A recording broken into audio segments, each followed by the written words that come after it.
Good morning to all of you. Welcome to Legal Matters by Sai Babu Sunkar. I think today you have got the topic of seminar, maintenance. According to section 125 crpc, presently 144 BNSS, when a wife, when a parent, when a child is unable to maintain himself, herself or themselves, it is the duty of the husband to maintain them. What is maintenance? Maintenance is financial support for a person's expenses. In this context, I am telling a meaning only in this context. Right.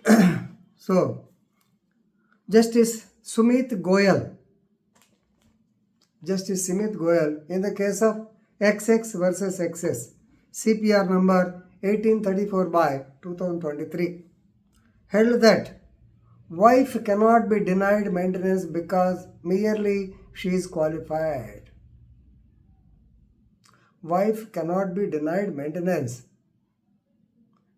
on the fact that she is qualified, professionally qualified, unless it is proved that she quit the job for seeking the maintenance allowance. Normally, professionals like lawyers, doctors, engineers, professors వీళ్ళందరికీ ఇది apply అవుతుంది. ఆవిడ ఉద్యోగం కావాలని మానేస్తే అది కొంతవరకు ఆవిడ మెయింటెనెన్స్ ఇవ్వక్కర్లా. కానీ డాక్టర్ ఉద్యోగం చేయకుండా ఫ్యామిలీ కోసం స్పెండ్ చేసే వాళ్ళకి ఖచ్చితంగా you have to pay maintenance. This is the case law. Right. So please remember, merely because she is professionally qualified, you cannot waive the maintenance.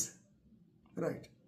So the family court, please remember, the family court, they have directed the appellant to pay monthly maintenance of 10,000 to the wife and 5,000 to the child, as well as rent for the accommodation of these two. So he has to pay it, number one, monthly allowance of 15,000 plus also 10,000 towards the rent. So he wanted a cut on this because it is exorbitant for him. He approached the High Court. High Court did not agree. Now the matter has come to the Supreme Court. The point is, the defense by the husband is that she is professionally qualified, but she is not pursuing the profession. If she is going to the office, she can get something, but she is not going.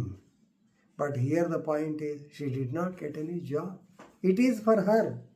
Suppose in this particular case, what happened is, she is staying in the house itself, maintaining the minor child who is aged about 1 year only. She is taking care of the child. She is spending her quality time with the child. That is also very, very essential. దాన్ని మనం ఎవరు కాదంటానికి లేదు. తల్లి చిన్నపిల్లవాడిని maintain చేయటం ఆమె యొక్క బాధ్యత. Therefore, the High Court also rejected his argument that even though she is professionally qualified, you can't expect her to maintain herself. And High Court another point, ఇంకో పాయింట్, మంచి పాయింట్ నోట్ చేసింది. Noted that his case is not that she is working and earning prior to filing of the petition. ఆవిడ ఇంతకుముందు work చేసేదండి, ఇంతకుముందు సంపాదించుకునేది, ఇప్పుడు ఆగిపోయిందని చెప్తే okay, we can consider. అసలు లేదు, ఆవిడ ఇంతవరకే ప్రొఫెషనల్ క్వాలిఫికేషన్ ఉంది కానీ she has not entered the profession. In such a case how can you deny maintenance to her? అందుకని ఇక్కడ ఫస్ట్ పాయింట్ చెప్పినప్పుడు, unless it is proved that she quit the job for getting the so called maintenance allowance. Here it is not the case. She is professionally qualified. ఆవిడ doctor అండి, హాస్పిటల్కి వెళ్తే డబ్బులు వస్తాయి, వెళ్ళాలంటే she wants to say that I have got a minor child, I have to look after him, this is more important, motherly more important and the profession ఉందనుకోండి, yes you have to pay the maintenance. Yes, maintenance is allowed. ఇక second point, The allegation by the husband is that she is involved with other men, that is adultery. 125 law, adultery is an exception. 125 CRPC or 144 BNSS law. If she is living in adultery, like if she has refused to live with him, or if she is living separately by mutual consent, you need not pay any maintenance. But for proving adultery, on proof on the section of it should be proved, but there is no evidence. The allegation that she is involved in connection with other people, not proved. No evidence to substantiate these wild allegations. So maintenance is allowed. Now, to his bad luck, the rent is enhanced from 10,000 to 14,300. Now he has to pay 10K to the wife, 5K to the child, and 14.3K and 14,300 for the so-called rent of them. He has to pay. So whenever the topic of maintenance comes, don't forget to mention the case of Rajneesh versus Neha 2023. Very famous case. Right? Thank you very much.